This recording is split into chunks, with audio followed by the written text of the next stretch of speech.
This is the Big Sci-Fi Podcast, the biggest, most fun podcast in the galaxy. We're Adeena, Brian, Chris, and Steve, and we love talking all things science fiction. This is Season 4, but our human adventure is just beginning as we gather around our computer consoles to discuss the science fiction of film, television, and literature. Join us on our quest for fun and fascination as we go where no podcast has gone before. Everyone has permission to come aboard the Big Sci-Fi Podcast, but make sure to find your seat fast because we're taking off in 3, 2, 1. Hit it. This podcast is a part of the Trek Geeks Network. Welcome, listeners. You know, the engineer in me is super giddy for today's Big Sci-Fi Podcast episode. My entire life, I've been inspired by Starfleet chief engineers. You know, there's Scotty, LaForge, B'Elanna Torres, Tucker.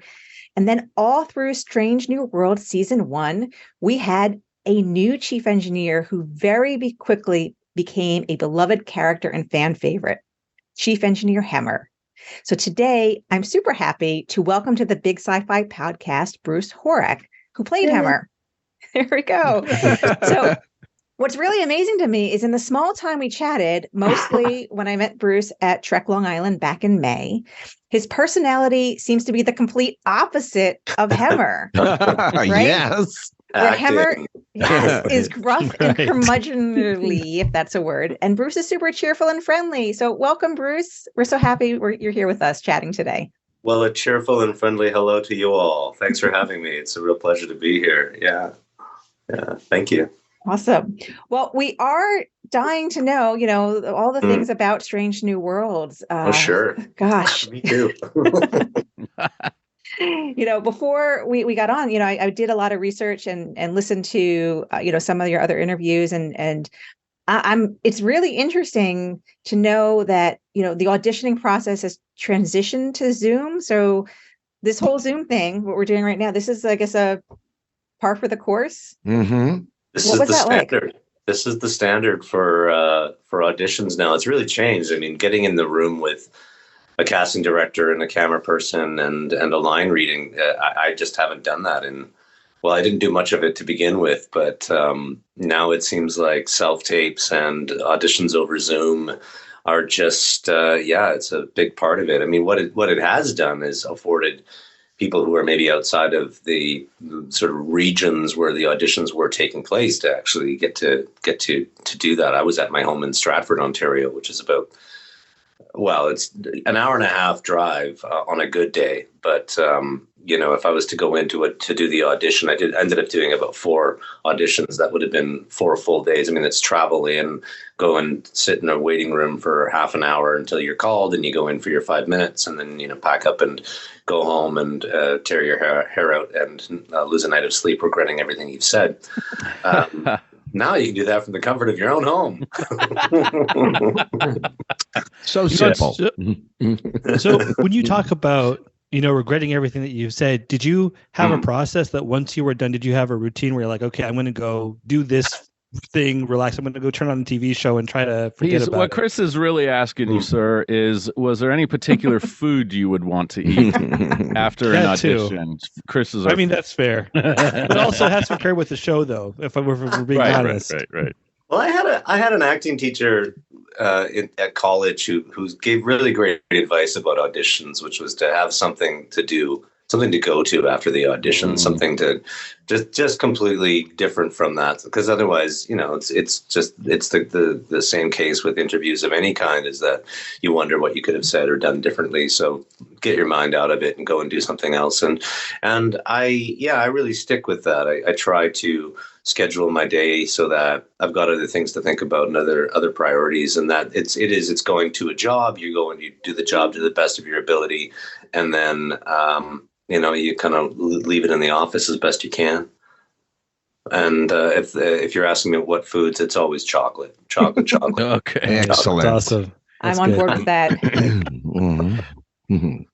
Chocolate is good for you. It's good for your soul. Mm-hmm. Oh, it is. Mm-hmm.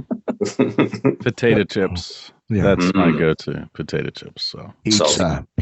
Only pizza. Yeah. Yeah, good pizza. Yeah.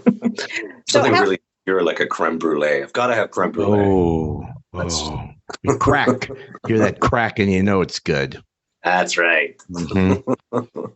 Well, and then there was cooking on the show too, which is, spending time in a kitchen. That was kind of an interesting, I don't know, thing for the show. I love the knife scene. Yes. I love the knife scene. That was fantastic. That was so good. Was the scene that was the scene I read for the audition. That was the one that was interesting. Really? That was the bit that that was the audition scene. I'll be darned. So let's take our chief engineer character and put him in a kitchen, and that's how see what he can engineer with some vegetables. I love that Strange New Worlds does that they have people gather in his quarters, because I'm a big table fellowship guy. Like, I think the best things happen when you're sitting around a table with your friends, or even someone you don't know, a neighbor that you're trying to get to know. The best things happen when you're sharing food together. I agree. It just breaks down walls of all kinds. You just get to be yourself, and something magical happens. So I love they're doing that on the show. Yeah, me too. It's an informality, and I think it's a bonding of the family. It really gives that feeling of, not siblings sitting together, but family members. It's lovely. It establishes a great rapport.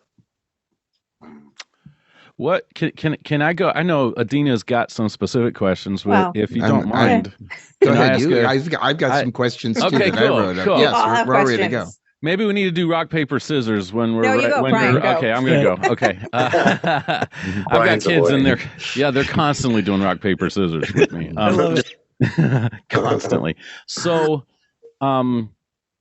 what has surprised you the most about either your character or the role, or how fans have responded to you?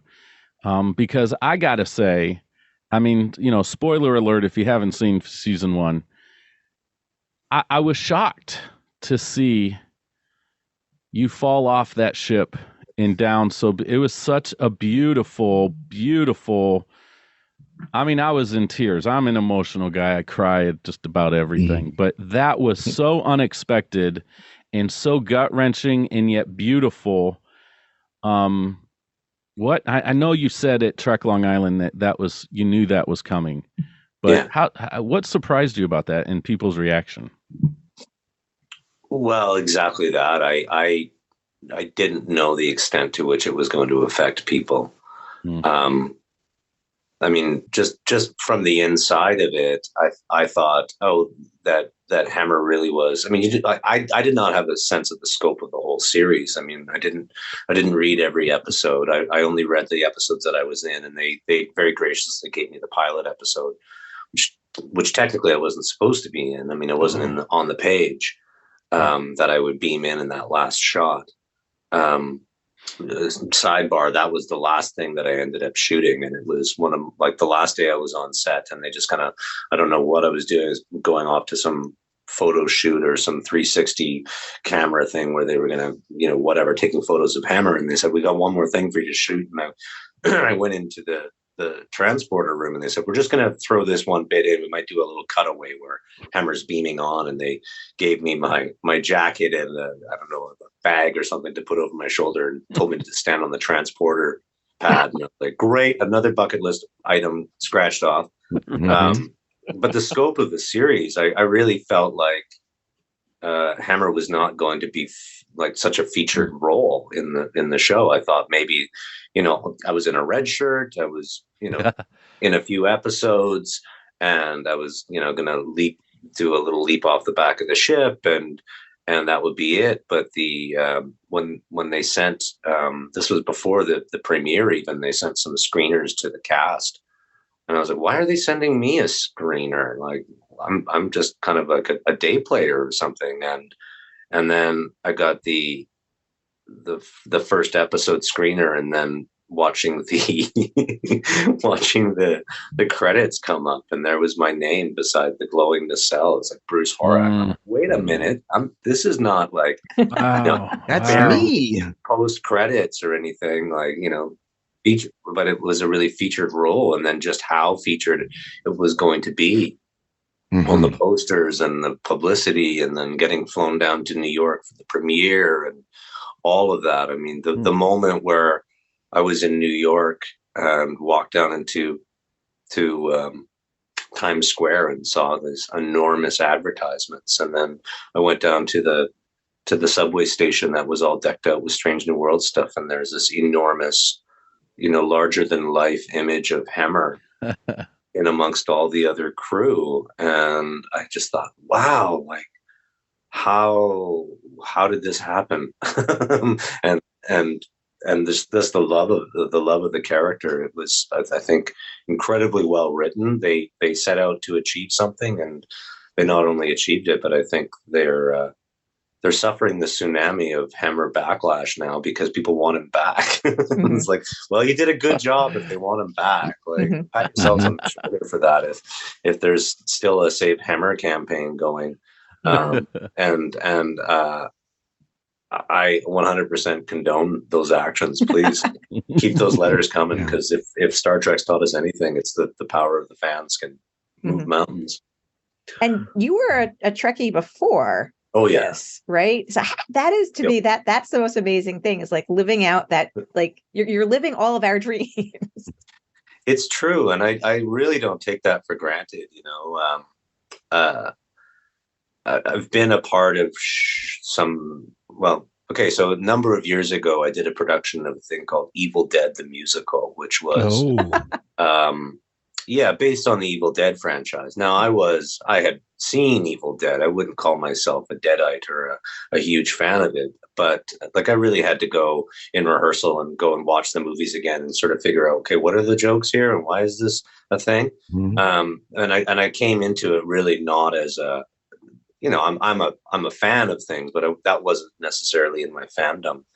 So that whole experience, I mean, it was a rock show and it was just incredible, and the support for it was amazing, but I wasn't coming to it as a fan. Whereas with Star Trek, I mean, this is really going back to my youth, like, 8, 9, 10 years old, watching Shatner and the boys like running around and doing all the act. I mean, it's just a part of my upbringing. So as I was stepping onto the Enterprise and going like into literally stepping onto the bridge of the Enterprise my first day, I thought, I'm not just here for myself now in this time, but I'm here for the kid that I was. I'm here for my dad who instilled that love in me, and I'm here for every other fan who dreams of doing what I'm doing. And so I just tried to be as open and receptive to it and tried to capture as many memories as possible, because I knew that's the hot commodity for anyone that is a fan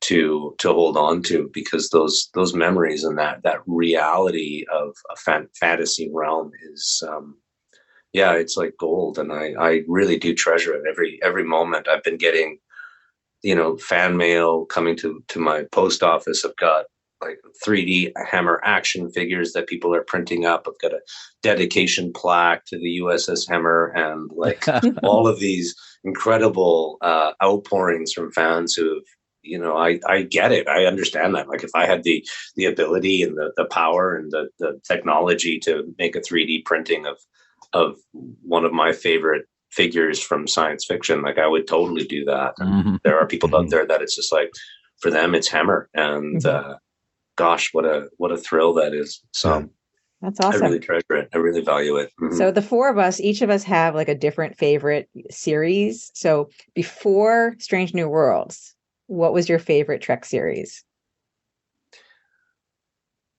The one I would go back to and watch the most would definitely be original series. Okay. Because I don't know. That's just the touchstone. There's it established everything right there.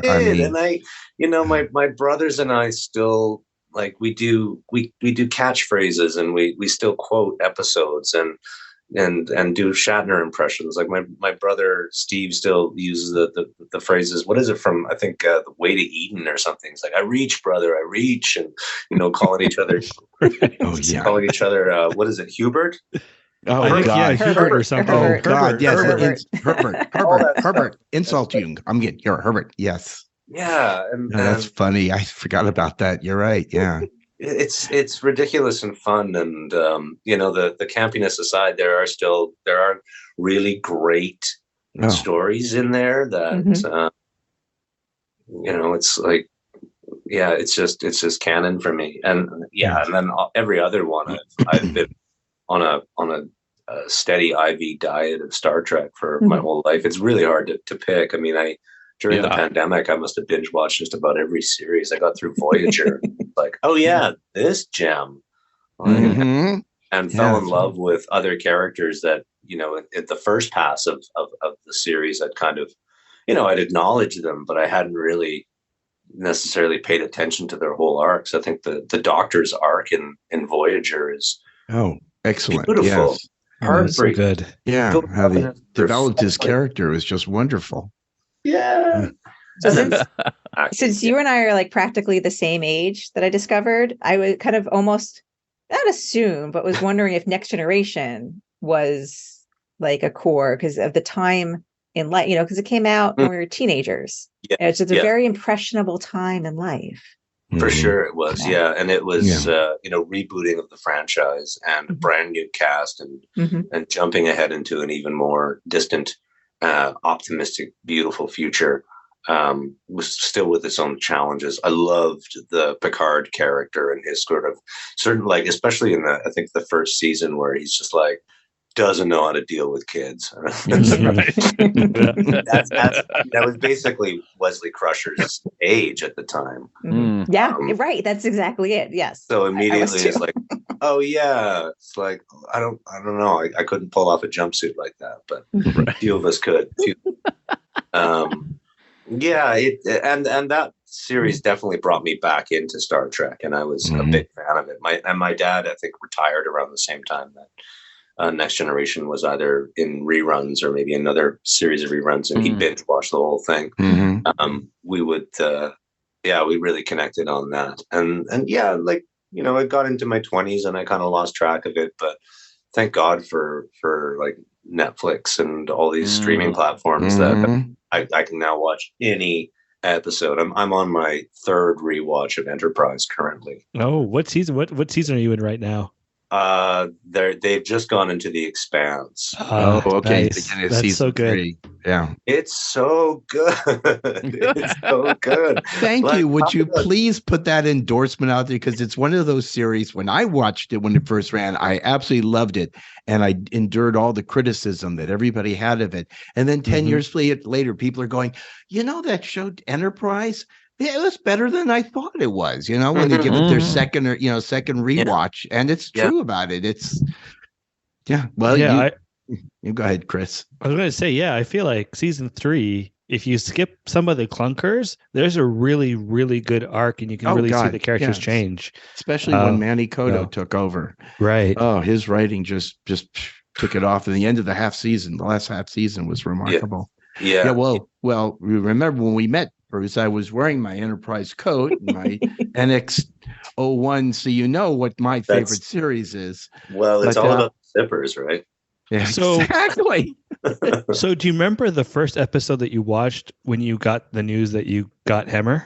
That I had got Hemmer? Yeah, like when you got the part, when they called you up, do you remember did you have an episode where you're like, I remember watching that episode, like the first episode ever where I'm like, I'm now officially part of Star Trek? I'll tell you that the process to me actually accepting that I had gotten the part was so long and drawn out. Every single step of that, every stage of the process, from the last Zoom audition that I did to my first interview or wardrobe fitting and contact lens fitting, which was a total nightmare and disaster, to prosthetics test, to when I did my camera test, that was when it sunk in that, oh my God, I'm actually here and this is happening. And was there an episode after that I watched? Oh, gosh, I don't remember. Oh no, it was. Oh, I'm having a false memory. I don't know. That's okay. You have just been to it. Don't hold to it. Don't hold to it. I rewatched the finale of Next Generation. Yeah. Oh, very good. Interesting. Because I I love that episode. Mhm. And the way they ended it. I mean, God, like I'm talking about the beautiful moment in Picard with them around the table again, like all of that. It's like all playing cards. Yes. There's community there, community in their characters. And I could feel that when it was announced on Star Trek Day and they went through the whole cast and my goofy mug came up and I said I was going to be playing the character of Hammer. Within 15 seconds, my messenger was blowing up with people saying, "Oh my God!" and then people I didn't know writing and saying, "Welcome to the family." Yeah, that's so true. God. Okay, there's more tears. So for those of us who are prone to crying, that's Brian right there. Yeah. So Bruce, when we met you at the end of Trek Long Island, we had a chance to chat and we were chatting and it was really nice. And I got to know you and you were very attentive to us and all that. And so then I'm going through the source material that Adeena had given to us. I didn't know you were 90% blind because I'm sorry. I could not even perceive that because you are so attentive and you right now are looking at us. What's it like? How do you prepare for a script? How do you go through all the emotions that all the other sighted actors have in the show? First off, I'm truly amazed and honored to find out just how multi-talented you are, especially in your artwork and all. Thank you. You are, if no one should ever say, "Oh, gee, with your eyesight, are you disabled?" I would just say, no, not at all. But tell us, how do you work the show? How did you do that with your eyesight? Well, I have a lot of tricks. I lost 91% of my eyesight. So when you said that I'm 90%, that's actually a lie. I'm 91, and I hold on to that 1% because it's very important. Okay. Huge distinction. No.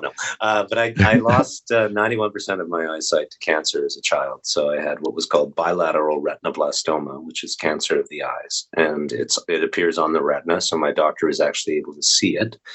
And the surgery at the time, the treatment for it back in, this would have been 1975, they would have removed the eye completely because the cancer can go up the optic nerve to the brain. So it was so bad in my right eye that they removed it completely, replaced it with an artificial eye. So I've always worked in prosthetics. Thank you. Prosthetics jokes. Yeah, there's like 5% out there. Like, yeah, prosthetics actor. And then my left eye was, basically, they tried an experiment where they blasted my left eye with radiation. That treatment has since become somewhat the standard for retinoblastoma treatment, where they will irradiate the retina.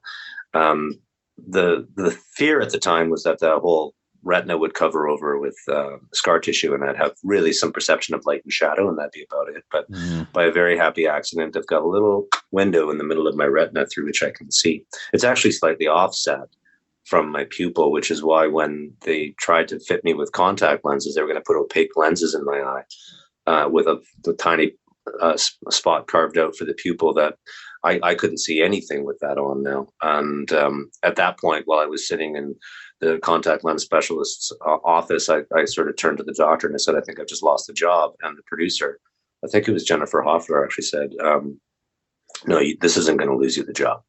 We'll fix it in post." And so every single shot of Hemmer's eyes is digitally altered.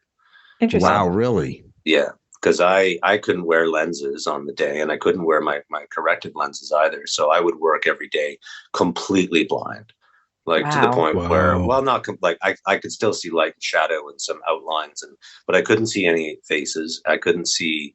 And certainly moving into a dark area, it just becomes completely black. And with even a little bit of light, suddenly everything's washed out. So I was really going blind on the set. It meant I would have the scripts sent to me. Usually I try to get them as soon as possible so I could start getting off book as quickly as possible. Now, in film and TV, things change on the fly. So thankfully I have a extensive background in improvisation. I trained at Loose Moose Theatre in Calgary, Alberta, which was founded by Keith Johnstone, who was one of the founders of really one of the formulators of modern improvisation, created something wow. called theater sports, which eventually developed into Whose Line Is It Anyway? So I've trained with Keith for a long time, and one of his, well, he's got several great tenets, but one of them is don't be prepared. Because it's going to change anyway. So you come in with a plan and somebody throws something else at you, you're not going to be able to get rid of your plan. So just don't have a plan. So I would prepare. I would get off book. I would do my reading. I have the script sent to me on my iPad, and I transfer it into a program called Notability, which is great for making notes, highlighting. You can change the contrast, the font, everything. So I can blow it up real big. So even without my lens on, I'm able to read. I mean, it might be one letter at a time on the iPad, but at least I can have text there. And I would get up in the morning, I would read it over, and then I would just write out my lines over and over and over and over again. And then I would record them and listen to them and say them back. On set, they provided me with a production assistant every day. So there would be someone to meet me at the van, to take me to the trailer, to take me from to walk me from prosthetics back to the trailer, to get into costume, to walk with me to the set, where I would get handed off to someone backstage, or sometimes another cast member would meet me. And then when it was time to block the scene, I would take some extra time and I would just walk the space to get it into my body, so that I knew where things were going to be. You know, like when you walk home, when you're at home, you know, you could probably do it with your eyes closed, just walk around. You might stub your toe if somebody leaves some Lego out or something, but well, if you stub your toe on Lego, it's a big piece of Lego, but you know what I'm saying? Oh yeah. It's so fun. My living room is full of Legos right now. Literally, as we speak, there's a floor of Legos out there. I will never step foot in your living room, Adeena. No. It's just not. It's too dangerous. They're the big Duplo right now. Yes. But you know, he's almost 5, so we're almost about to transition to the other Legos. But yeah, that's my living room. So it's interesting, Bruce, because you know, in Star Trek Enterprise, when you in the last season, when you're introduced to the Enar, the blind Andorians, and you have the regular Andorians. The blind Andorians come off as these very peaceful, loving, gentle creatures. The traditional Andorians are really a bunch of grumpy Smurfs. Smurfs. I love it. So, but you took both characters and combined them into one, because when I first started watching you, I go, man, this guy is the grumpiest creature on the entire planet. I mean, my goodness, he's so grumpy. That's not what the Enar is. They're peaceful, loving, sweet, gentle people. And by the end of the series, it's like, no, we love you, you know? Yeah. So did you purposely like meld the two different types of Andorians together for that particular, or was that the way it was written for you? It is very much written that way. I mean, that first scene in particular, I think gives the flavor of Hemmer, and oddly, I think in the arc of the scene, like you see him crack, and I don't know if it's still in what went to air, but where he says, "I like her," and Spock says, "Indeed," or something at the end. And you just see the little crack in the armor, and I thought, okay, that's the template for Hemmer's whole arc. Is he's going to be grumpy, he's going to test her, he's going to playfully admonish, and he's ultimately going to soften and crack and show that underbelly. It's all in that first scene. And I think that the beauty of the series is that we get to see those various aspects of him, where I really got to play just in terms of, Bruce Horak throwing stuff in, was in the Elysium Kingdom. Where I got episode number 8. So much fun. It was such a ride. Yeah. So, especially Anson. He just went. He was hilarious. Yeah. He had so much fun. All of you did, but he played the opposite of whose character was, and that was great, as did you all. And that's great. Just delightful. Yeah. Yeah. And I just, over the course of every episode with the different directors and the different I wouldn't say they all switch genres, but the different kind of flavors to each of the episodes. I think there is just a great opportunity to explore the many facets of Hemmer, and my hats off to the writers. They created a great character. So Truly. do you know what's coming in season 2 in a couple of weeks? Or are you in suspense like the rest of us? I can't say either way. Because Okay. if I said Right. That's fine. That's fair. Yeah. That's fair. I had to ask. I have Oh, to no, ask. no. because- Exactly. I'm very excited, and in the same way that it was with season 1, like it's the difference between, and I'm slowly understanding this, but there's the difference between acting on film and TV and being live theater is that film and TV is such a long collaborative process, and actors are just a little small piece of the puzzle. And so what we did on the set, a lot of the people were there to collaborate, but then there's a whole other bank of names that come in and add the effects and the editing and the music and all of that, which we don't see until it finally does come to air. Mhm. And that part of it is really exciting, because when I saw the first season, I just kept squealing with joy and clapping and saying, "It's good, yeah, right on." So did we. Yeah, yeah. everybody was just like, I remember just the fandom was just blown away by season 1. We were all like, this is what we've been waiting for. This is what Yeah. we've wanted for a long time. Episodic, but still a background arcs. Yeah, it's like the Mhm. perfect Yeah. blend of Mhm. it's episodic 'cause it has the original series flavor of every episode's a little bit different genre, but we have an overarching story, and it's like the best blend. Mhm. Yeah. And I think the producers and the creators and the writers have really been listening to the fans. Mhm. And I remember Anson saying that one day on set about how, like, this is what the fans have been asking for. When season 2 of Discovery came out, and the love of seeing Pike and Una and Spock on Discovery, and so many in the fandom were like, "We want to see that spinoff. We want to see that spinoff." Yep. Okay. And then they got to work and figured out, okay, so if they want to see that, what do we give them that satisfies the fans' craving for that series, and also push the envelope, because that's what good sci-fi does. It challenges Mhm. the expectations. Here's your expectation, and then here's the possibilities. Where can we play within that? And without going way too far outside, can we find a way in? And I feel like that first season just knocked it out of the park, giving people what they wanted, and also I was going to say giving them what they needed, because not everybody wanted a hammer death, but Uhura needs it. Yeah. Yeah, but we Yeah. wanted more. We wanted it to be. I was hoping. I was like, okay, maybe there's a beam away. Maybe Dr. Mbenga is like, oh, actually, we were able to figure out how to save you, and you're back.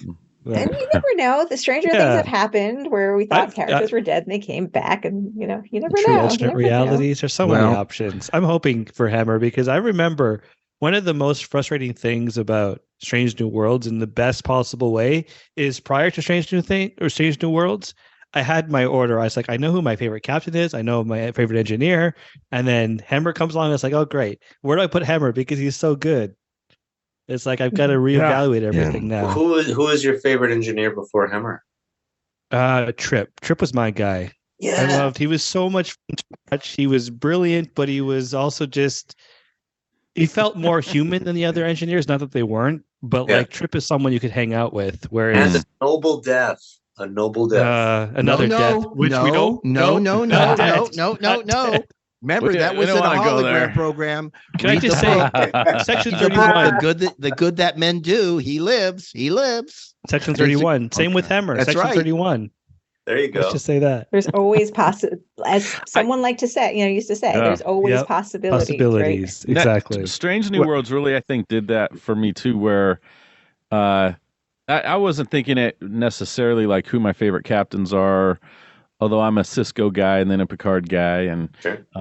but all the characters were so wonderfully written, wonderfully portrayed by you and your fellow actors, and it's a beautiful. I mean, the cinematography, the music, the lighting, the sets are just gorgeous. Beautiful. It's so well done that it just, and I love that about it too. Like I really believe this new Trek is is going to stand the test of time. I really hope it stays with us like the original series, like Next Gen, that my kids will be watching it on whatever platform is available when they're adults and then sharing it with their kids, because it's that rich, it's that good.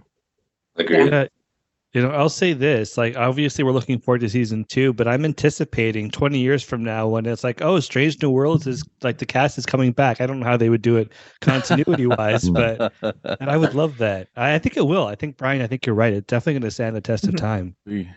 Pike. That's the name of it, Pike. Yeah. So outside of Trek, well, I was going to say, what are you doing these days? Outside of Trek. Nothing. I mean, you paint. Painting is awesome. I love painting. That's really cool. I mean, do you have any other acting gigs coming up that you that you're allowed to talk about? I say that facetiously. I'm actually I've got about 6 irons in the fire right now. I am doing portrait sittings. That's a big part of my day. So I've been working on painting 1,000 portraits. Wow. Started, a friend of mine asked me how it is that I see. And I said, well, why don't I try to paint what I see in acrylic paint and see if I can capture your likeness. And I'm now into, I think, almost 700 portraits, individual sittings. Wow. And when the pandemic hit, I moved over to Zoom. So I've been sitting with people all over the world. And it's a 45-minute session over Zoom. And we chat. It's very informal. I just ask a few questions, take some screenshots. I record the session. I get the audio. And then I do a digital portrait, which gets emailed to people. Or they can have a time lapse as well. So there's a time lapse of the digital portrait being created. Oh, wow. Or the third version of it is a JPEG, a time lapse of the portrait being created, and then an actual 8x10 hand-painted acrylic canvas of their portrait. I want to do that. I hate having my photo taken. I want to do that. Oh, portraits are so much easier. So I don't know if you can see this, but my walls are covered with these portraits. Oh wow! Oh my God! Yeah, so should we try and do some for Big Sci-Fi? That's amazing. I just want to do it instead of having my picture taken. I did the album artwork and the portraits for my brother's band. That's great. I created a deck of playing cards, which are 54 individual portraits on them. For sale? Are those for sale? Yeah. Would you send us a link to that, please? Go to Bruce Horak. On the website. Okay. All right. I will I'm go looking to at that. the website right now, and it is stunning. It is absolutely stunning, for Bruce. a portrait sitting through the website, and or you can order. I think I've got autographed photos on there, and there's the deck of playing cards is available through there as well. That's great. And, That's great. So that's keeping me really busy. And then end of July, I'm going to Vulcan, Alberta for Vulcan, which is the 30th anniversary of the Vulcan Star Trek convention in Vulcan, Alberta. Nice. And then beginning of August, I'll be going to Star Trek Las Vegas, the 57-year mission. Mm-hmm. Very cool. And August 17th to September 15th, I'll be in Vancouver, British Columbia, acting in Goblin Macbeth, which is a show that Rebecca Northend and I created, where the premise is 3 goblins have discovered the complete works of William Shakespeare and decide to try theater for their very first time. I love it. That's really cool. Are you going to videotape that? Because that sounds like something that would be hilarious. Hey, Steve, we don't videotape anymore. I'm sorry. I'm 66 What world are you living years in, old. sir? We I'm 66 years old. Okay. We 8-track. So that's going to Bard on the Beach, which is the Vancouver Shakespeare in the Park Festival. And we're bringing Goblin Macbeth to the Stratford Festival in Stratford, Ontario. Ooh, when's that going to be? Because I'm in Brampton. Oh, well, come to Stratford. Yeah. October, I want to say the 15th and the 28th. So the last 2 weeks of October. And really my goal, and I said this to Rebecca as we were kind of putting our heads together on where the show is going to go. Because my dream with Goblin Macbeth is that we take the goblins to various fan expos, because it's a great cross meeting of Star Trek meets Goblins meets fantasy meets Shakespeare meets, all the fan things. But also eventually I want the Goblins to play the Globe Theatre in London, England, and the Acropolis in Greece. So I'm just putting that out there. Come see us in Stratford. Cool. That would be cool. Yeah, I'll definitely go see you in Stratford. I've been to the sure. Globe Theater. It's a beautiful place. Isn't it nice? Yeah. It is really. Yeah, we Beautiful. saw. That's a great location and very specific as well. Yeah. So I got one last question for you. Yes, sir. Did you copyright the term gornographic yet? It should be, eh? Because you used that when you used that in the interview, I went, "Oh my God, that's a great line! You That's should such a good line. copyright that." Well, that was Sully and I goofing around while we're waiting for me to get Gorngooed. And the late night at the AR wall in engineering, I think we got a bit punchy and started coming up with our Gorn puns. Gornography, yeah. I love it. Thank you. That's awesome. Well, we're coming close to the end of our time. So, guys, did any last minute questions? He did mine. Thank you. You did yours, Brian, Chris. I don't think so. Okay. Well, I'm going to say, Bruce, thank you so much for being generous with your time. Absolute pleasure. Yeah. We're so happy you were here this evening with us. Thank you for setting this up. I really do appreciate it. Oh, good. We more than you, I can tell you that. Yeah. Well, and of course, thank you to our listening audience. We hope everyone had a great time listening and hope that everyone feels like they were part of the conversation as well. Anyone can feel free to email us at the Big Sci-Fi Podcast at gmail.com. And we're looking for those who don't actually Angry Smurf. see, we Right? see Smurf. That's awesome. That is Just great. these antenna. Now, and again, people, you can also let us know your thoughts by joining our awesome Facebook group, following us on Instagram or Twitter, and also by subscribing to our YouTube page for video content. We are now a part of the Trek Geeks podcast network, and you can check us out and all the other amazing podcasts at trekgeeks.com. Until next time, be well, be kind, live long and prosper so you can catch the next exciting episode of the Big Sci-Fi Podcast. Do it. Thanks all.